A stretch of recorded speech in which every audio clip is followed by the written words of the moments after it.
आज के समय में हमारी जिंदगी प्लास्टिक पर काफी हद तक निर्भर हो चुकी है। सुबह से लेकर रात तक हम न जाने कितनी प्लास्टिक की चीजें इस्तेमाल कर लेते हैं। प्लास्टिक का आविष्कार 1907 में बेल्जियम के साइंटिस्ट लियो हेनरिक बीकलैंड ने किया था और उन्हें ही father of polymer chemistry and plastic industry भी कहा जाता है। मतलब यार, अभी प्लास्टिक का आविष्कार हुए कुछ 110 साल ही हुए हैं और कार्बन की लंबी चेन से बना ये पॉलीमर दुनिया में इतना फैल चुका है कि हर लिविंग थिंग इसके दुष्प्रभाव को झेल रही है। एक अनुमान के मुताबिक इंसान सिर्फ 70 सालों में 700 करोड़ टन से भी ज्यादा प्लास्टिक बना चुके हैं। आज हर इंसान ऑन एन एवरेज हर साल 50 किलोग्राम प्लास्टिक का इस्तेमाल करता है।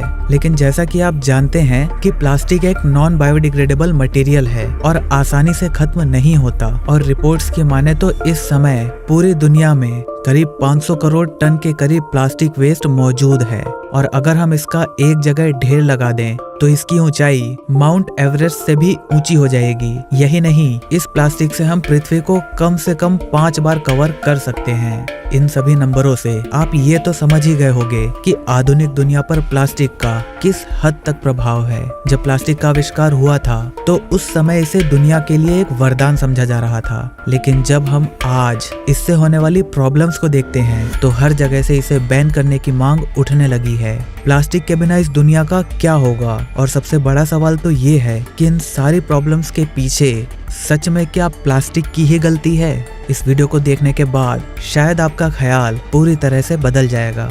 आज मैं आपको ये प्रूफ करने वाला हूँ कि प्लास्टिक हमारे लिए परेशानी नहीं बल्कि ये पहले भी वरदान थी, आज भी वरदान है और फ्यूचर में भी रहेगी। इससे दुनिया को हो रहे नुकसान की मेन वजह है हम इंसान और जिस तरह हम इस प्लास्टिक का इस्तेमाल कर रहे हैं। तो चलिए वीडियो को शुरू करते हैं। जैसा कि मैंने आपको पहले ही बताया कि प्लास्टिक हमारी लाइफ की हर फील्ड में जगह बना चुका है या कहे तो इसमें रेवोल्यूशन ला चुका है। अब आप अपनी डेली लाइफ में ही देखो, जरा चारों तरफ अपनी नजरें घुमा कर देखो, कितनी सारी प्लास्टिक है। अभी जिस फोन में आप ये वीडियो देख रहे हो, क्या इसमें प्लास्टिक नहीं है? आपके air cooler, TV, AC, bike, car, table, हर जगह प्लास्टिक का यूज होता है। सुबह उठकर ब्रश करोगे तो टूथब्रश भी प्लास्टिक का बना होता है और रात में सोते वक्त जिस अलार्म क्लॉक में आप अलार्म लगाते हो वो भी प्लास्टिक की ही बनी होती है। किचन में हम ज्यादातर सामान रखने के लिए प्लास्टिक के कंटेनर्स का ही इस्तेमाल करते हैं और लिविंग रूम में रखे जाने वाले डेकोरेटिव आइटम्स भी तो प्लास्टिक के ही बने होते हैं। आंखों में लगा रखने वाले सन ग्लासेस से लेकर पैरों में पहनने वाले शूज और कपड़ों में भी काफी मात्रा में प्लास्टिक का इस्तेमाल होता है। आज से 100 साल पहले की दुनिया की पॉपुलेशन इतनी ज्यादा नहीं थी, इसीलिए उस समय हम कॉटन और वूल के कपड़े बनाकर उसका इस्तेमाल कर सकते थे। लेकिन आज की दुनिया के 750 करोड़ लोगों के लिए कपड़े सिर्फ नेचुरल फाइबर से नहीं बनाए जा सकते, आप चाह कर भी नहीं बना सकते। इसके लिए हमें नायलॉन, एक्रेलिक और पॉलिस्टर जैसे चीजों का इस्तेमाल करना ही होगा और ये भी तो प्लास्टिक की ही एक फॉर्म है। अब जरा अपने चारों तरफ फैले इलेक्ट्रिक वायर्स के बारे में सोचो। हम इनमें फ्लो कर रहे जानलेवा करंट से तभी बच पाते हैं जब इस पर इंसुलेशन हो और इस इंसुलेशन के लिए प्लास्टिक का ही तो इस्तेमाल किया जाता है। अगर हम प्लास्टिक के अल्टरनेटिव की बात करें तो शायद हम प्लास्टिक की जगह रबड़ का इस्तेमाल कर सकते हैं, लेकिन क्योंकि रबड़ प्लास्टिक के कंपैरिजन में आसानी से पिघल जाता है तो यार इससे आग लगने और शॉक लगने का खतरा भी तो बहुत ज्यादा हो जाता है। आजकल बल्ब्स और ट्यूबलाइट्स में भी ग्लास और मेटल की जगह पर प्लास्टिक का ही इस्तेमाल हो रहा है। यही कारण है कि ये सस्ते, ड्यूरेबल और लॉन्ग लास्टिंग बन रहे हैं। प्लास्टिक को इस्तेमाल करने का सबसे बड़ा कारण ये है कि हम इसे आसानी से किसी भी फॉर्म में मोल्ड कर सकते हैं और कोई भी शेप दे सकते हैं। ये सस्ता है और काफी टिकाऊ भी। अब अगर मैं आपसे कहूँ कि आप ऊपर बताए गए सभी आइटम्स को बिना प्लास्टिक के बनाने की कोशिश करो तो शायद ये आपके लिए क्या किसी के लिए भी बना पाना पॉसिबल नहीं होगा और अगर किसी तरह से हो भी गया तो इनकी प्राइस हमारी पहुंच से काफी ज्यादा होगी। दोस्तों, अब जरा मेडिकल इंडस्ट्री के बारे में सोचो। यहाँ तो दवाइयों की बोतल से इंजेक्शन, सर्जिकल आइटम्स, टैबलेट के रैपर्स, ऑक्सीजन मास्क और न जाने क्या क्या प्लास्टिक का ही बना होता है। ऐसे में अगर प्लास्टिक नहीं होता तो क्या आप इमेजिन कर पा रहे हो कि डॉक्टर्स लकड़ी के इंजेक्शन यूज कर रहे हैं या फिर पेपर के रैपर्स और ग्लास की बोतल में मेडिसिन आ रही हैं। सोचो इससे कितना ज्यादा नुकसान होता, क्योंकि कांच को एक जगह से दूसरी जगह कैरी करना कितना मुश्किल है ये तो आप सभी जानते हो। और प्लास्टिक के रैपर्स में रखने की वजह से ज्यादातर मेडिसिन जल्दी ही खराब हो जाएंगी।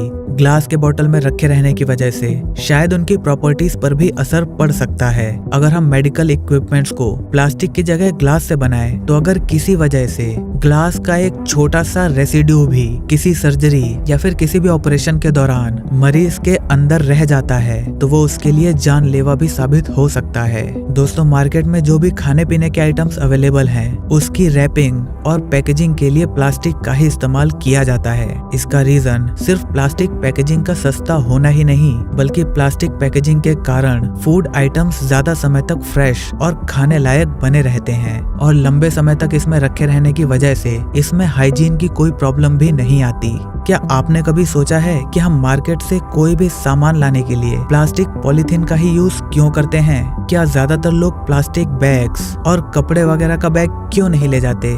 वेल, इसका एक कारण तो है हमारा आलस और दूसरी है हमारे भूलने की आदत। हम अक्सर घर से निकलते समय साथ में कैरी बैग्स को लाना भूल जाते हैं, और फिर आलस के कारण हम शॉपकीपर से ही पॉलीथीन मांग लेते हैं। लेकिन अब इसका एक पहलू ये भी है कि अगर हम कपड़े के एक ही थैले में बार बार सामान को उसमें रख कर लाएंगे तो वो बहुत गंदा हो सकता है, और ये गंदगी हमारे फलों या सब्जियों में भी लग सकती है, और इसे बार बार धोकर इस्तेमाल करने के लिए जो मेहनत लगेगी वो करना हर किसी के बस की बात नहीं है, ये आप सभी जानते हो। लेकिन हाँ, प्लास्टिक पॉलीथीन का यूज हम मिनिमाइज जरूर कर सकते हैं, और एनवायरनमेंट को बचाने के लिए ये बहुत जरूरी है। वेट अ मिनट, अब क्वेश्चन ये उठता है कि क्या हम प्लास्टिक को बैन करके एनवायरनमेंट को बचा सकते हैं? मतलब जैसा कि लोग कह रहे हैं कि हमें अपने एनवायरनमेंट को बचाना चाहिए और हमें प्लास्टिक को बैन कर देना चाहिए, तो क्या सच में प्लास्टिक के बैन होने से हमारा एनवायरनमेंट बच पाएगा? आप में से ज्यादातर लोग सोच रहे होंगे कि ये कोई पूछने की बात है। इसका आंसर तो ऑब्वियसली हाँ ही होगा, लेकिन यहाँ पर आप गलत हैं। अगर आप एक पल के लिए अपने देखने के नजरिए को बदलो तो आप पाओगे कि प्लास्टिक का इस्तेमाल दरअसल एनवायरनमेंट को सेव कर रहा है। अब आप ही सोचिए, अगर हम पैकेजिंग के लिए कैरी बैग्स के तौर पर पेपर का इस्तेमाल करना शुरू कर दें, तो वो आएगा कहाँ से? क्या उनके लिए हमें पेड़ नहीं काटने पड़ेंगे? आज इंडस्ट्रीज पैकेजिंग के लिए प्लास्टिक रैपिंग और टेप्स का इस्तेमाल करती है, लेकिन प्लास्टिक के ना होने पर वो कार्डबोर्ड और लकड़ी के बॉक्सेस का इस्तेमाल करेंगे, जिसके लिए बेतहाशा पेड़ों को काटा जाएगा, क्योंकि कोई भी इंडस्ट्री सिर्फ और सिर्फ अपना प्रॉफिट देखती है, ना कि एनवायरनमेंट का। चलो मान लेते हैं लकड़ी का इस्तेमाल हम नहीं करते, अगर हम प्लास्टिक से बनी चीजों को मेटल से रिप्लेस करते हैं, तो वो मेटल कहाँ से आएगा?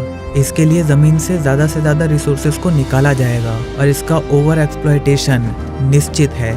जाहिर सी बात है कि ना तो हम इतनी पॉपुलेशन की नीड को बिना प्लास्टिक के पूरा कर सकते हैं, और ना ही हमें ऐसा सोचना चाहिए। अगर आज हम प्लास्टिक को बैन कर देते हैं तो कितनी सारी इंडस्ट्री पर ताला लग जाएगा और कितने करोड़ों लोग बेरोजगार हो जाएंगे, ये आप अंदाजा भी नहीं लगा सकते। अब इस पर कुछ लोग सोच रहे होंगे कि यार ऐसी कंपनीज तो बंद ही हो जानी चाहिए। अच्छी बात है, आखिर वो प्लास्टिक बना ही क्यों रहे थे? तो यार वो कोई इलीगल काम नहीं कर रहे थे, और अगर प्लास्टिक बनाना गलत है तो उसको इस्तेमाल करने वाले आप और हम भी तो उतने ही गुनहगार हुए ना। दोस्तों, हर साल प्लास्टिक को जलाने के कारण भारी मात्रा में CO2 प्रोड्यूस होती है, जो कि ग्लोबल वार्मिंग के एक प्रमुख कारणों में से एक है।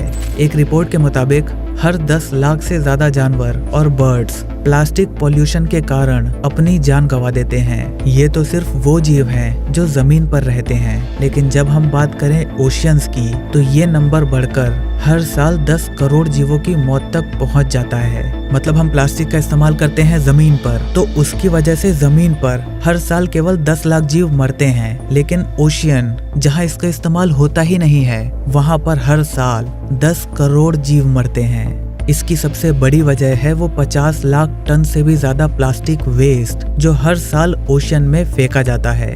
प्लास्टिक वेस्ट के कारण हमारा ड्रेनेज सिस्टम चोक हो जाता है, और रेनी सीजन में मोस्टली इसी के कारण बाढ़ आते हैं। मिट्टी में डिकम्पोज होने के लिए छोड़ दिया गया प्लास्टिक उस मिट्टी की क्वालिटी को भी कम कर देता है, और जाहिर सी बात है वो पूरी तरह डिकम्पोज होता भी नहीं है। लेकिन इन सब का कारण है क्या? लेकिन इन सब का कारण है कौन? क्या प्लास्टिक अपने आप सीवेज लाइंस में जाकर फंस जाता है? या अपने आप ओशन में चला जाता है? ऑब्वियस सी बात है, ये खुद तो जल नहीं जाते होंगे, बल्कि इसको जलाया जाता है। अगर हम इंसान इसका प्रॉपर डिस्पोजल करें और अपने प्लास्टिक वेस्ट को कहीं पर भी ना फेंकें, तो इन सारे कारणों को रोका जा सकता है।